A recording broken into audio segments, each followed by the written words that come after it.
asalaamaaleykum wa rahmatullahi wa barakaatu mbokk groupe Daara Sope Imam Malick Cissé seen mbokk Imam Malick Cissé moo leen di nuyu di leen leeralal góor gu baax gi lii muy wax. yonent bi sallallahu alayhi wa sallam daf ne képp ko xam ne li nga mujjee wax ci àdduna mooy laa ilaha illa allah dangay dem àjjana. moom góor gi nag Palestinien la mu ngi dëkk Palestine mu ngi tudd Abu Khatab Mahmoud Abdul Baqi. da doon waaraate di wane ne jigéen ju baax day taxawu jëkkëram ba fi mu mujjee. mu ne yonent bi sallallahu alayhi wa sallam yàlla mënoon na ko faat ci guerre mu nekk sayid wala boog mu faat ko ca jàkka ja fekk muy sujjóot waaye fan la ko faatee fekk mu ngi ci tànku ay soxnaam ci kaw pooju soxnaam sunu yaay Aïcha di wane jigéen ju baax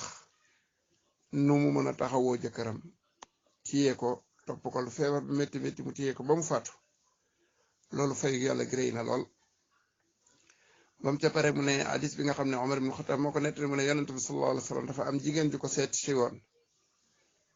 ba mu koy seet si wax ak moom ay aajoom ba pare mu ne ko ndax yow am nga borom kër mu ne ko waaw mu ne ko naka mu mel ci yow ndax baax nga ci moom wala bon nga ci moom donte loolu yow waxu ko ci hadis ba ay hadis ba noonu la demee.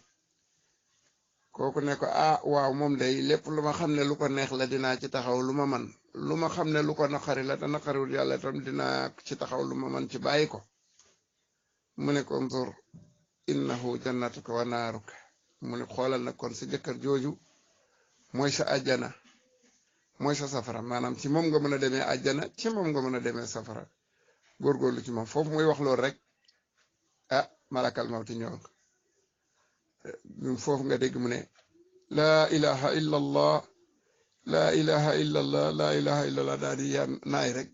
wéeru ci ban bi noonu faatu foofu la faatu fi mu toog di wax nii laa ilaha illa allah defe naa yéen ñëpp a dégg ni mu mujjee nii. kon nag ñoo ngi ñaan yàlla nañu yàlla may mujj gu rafet waaye jigéen ñi itam nañu gën a góorgóorlu ci seeni borom kër waaye borom kër yi itam nag nañu gën a góorgóorlu ci seeni soxna ndax itam yonent bi sallallahu alayhi wasallam noonu mu ko waxee def ne ki gën ci yéen mooy ki gën ci waa këram te ki gën ci waa këram mooy man mii maanaam ki gën ci yéen moo gën ci ay soxnaam te man mii ma gën ci samay soxna.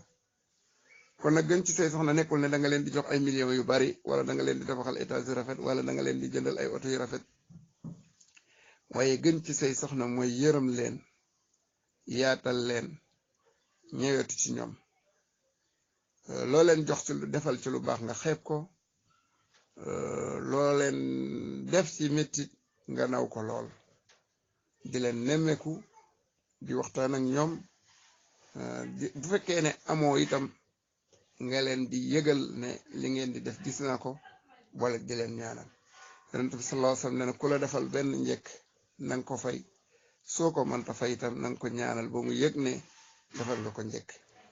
sunu mel ni mbokk day wax ne moom nee na lu ma gën a rus mooy joxe dépense kese masalan sama dépense 5000 la ma ñëw joxe 5000 kese nee na damay rus ba bëgg a dee. ñu ne ko lu tax mu ne damaa xam ne soxna yi ni ñu sonnee ci togg gi boo ko joxee 5000 bu sa dépense bi 5000 boo ko joxee 5000 dina ci teg 1000 francs pour toppatoo yeneen yu sew ya te moom lim am yépp pour kër gi la fi mu ne soxna si lu mënte am mu ngi koy yebale ca kër ga doom ya te yow loolu yëpp yaa ko waroon def. kon nag loo ko jox war nga koo xeeb booleeg bu toggee ba indi wan ko ne ko li nga togg neex na wax ko ci kanamu ay nawleem. ñaan yàlla mu nangu ñu sunu jaamu jégal ñu suñu bakkaar may ñu ngërëmam àdduna ak àllaaxira allahumma salli ala muhammad wa sallim jërë ngeen jëf.